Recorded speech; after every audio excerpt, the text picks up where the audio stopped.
আপনি মানুন বা না মানুন, আপনার জীবনে যে কোনো মুহূর্তে ফিন্যান্সিয়াল ক্রাইসিস আসতে পারে। বিয়ে, জন্মদিন ইত্যাদি অনুষ্ঠানে লোক দেখানো বিশাল খরচ করবেন না। বহু মধ্যবিত্ত পরিবারের সঞ্চয়ের 1/3 খরচ হয়ে যায় শুধুমাত্র ছেলেমেয়েদের বিয়ে দিতে গিয়ে। সন্তান জন্মের পর 1 লাখ টাকাও যদি ফিক্সড করে রাখেন তার নামে, তবে সেই টাকাটা মাল্টিপ্লাই হতে হতে সন্তানের যখন 20 বছর বয়স হবে, তখন একটা ভালো অ্যামাউন্ট পাবেন, যেটা তার ভবিষ্যতে কাজে লাগবে। আপনার মাথার ঘাম পায়ে ফেলে আয় করা টাকা আপনি নিজে মাল্টিপ্লাই করুন। বাচ্চাদেরকেও টাকা মাল্টিপ্লাই করতে শেখান। ছোট থেকেই ফিনান্সিয়াল অ্যাডভাইস দিন। সন্তানকে প্রোডাক্টিভ আর নন প্রোডাক্টিভ ইনভেস্ট সম্পর্কে জ্ঞান দিন। যেমন, গ্যাজেট আর ধাতুর মধ্যে ধাতু চুজ করা উচিত, কারণ ধাতুর রিসেল ভ্যালু আছে। এই শিক্ষা ভবিষ্যতে আপনার এবং আপনার সন্তানের উপকারে আসবে।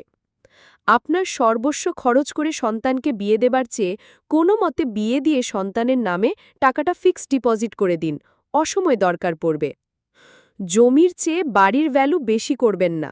আবার বাড়ি বা ফার্নিচারের ভ্যালুর চেয়ে ব্যাংকের লকারে সোনা ও ব্যাংকের লিকুইড মানি বেশি রাখবেন, কারণ আপনার দুঃসময়ে ঘরের একটা টুকরো আপনি সেল করতে পারবেন না, কিন্তু গহনা অথবা টাকা দিয়ে দুঃসময় কাটিয়ে উঠতে পারবেন। খারাপ সময় বলে কয় আসে না। এই দুনিয়ার কোনো কিছুরই গ্যারেন্টি নেই, আপনার শরীরেরও না। যোগ্যতাপূর্ণ চাকরিতেও ফিনান্সিয়াল সিকিউরিটি থাকে না, তাই ছেলেমেয়েকে বহু খাতে বিনিয়োগের পরিকল্পনা করতে শেখান। কোনো কাজ ছোট নয়, এই বোধ তৈরি করুন তার মধ্যে।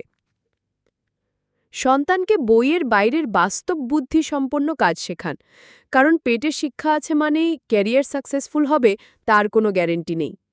কিছু টাকা জমিয়ে রাখুন। যতটুকু বাড়ি করলে স্বচ্ছন্দে থাকা যায় ততটুকুই বাড়ি করুন। অন্তত ওই পরিমাণ টাকা এমআইএস বা মান্থলি ইনকাম স্কিম করে রাখুন, যাতে ঠেকে গেলে অন্তত ডাল ভাত খেয়ে মাস কাটে। আগামী দিন কতটা ক্রাইসিস আসবে আমরা কেউ জানি না। চাকরি, ব্যবসা বাণিজ্য কোনো কিছুরই আসলে কোনো নিশ্চয়তা নেই। চাকরিতে পেনশনেরও 100% গ্যারেন্টি নেই। স্ট্যাটাস মেনটেন করার জন্য সরকারি চাকরির দিকে সন্তানকে ফোর্স করবেন না। সরকারি, বেসরকারি ব্যবসা কোনোটাতেই যেখানে 100% সিকিউরিটি নেই, তাই যার যেদিকে ইচ্ছে সেদিকে খাটুক। বিভিন্ন দিকে উপার্জনের মনোভাব রাখতে হবে। মনে রাখবেন, উপার্জনটাই বড়। আপনার টাকা এবং সন্তানের মেধা ব্যালেন্স করে তাকে পড়ান।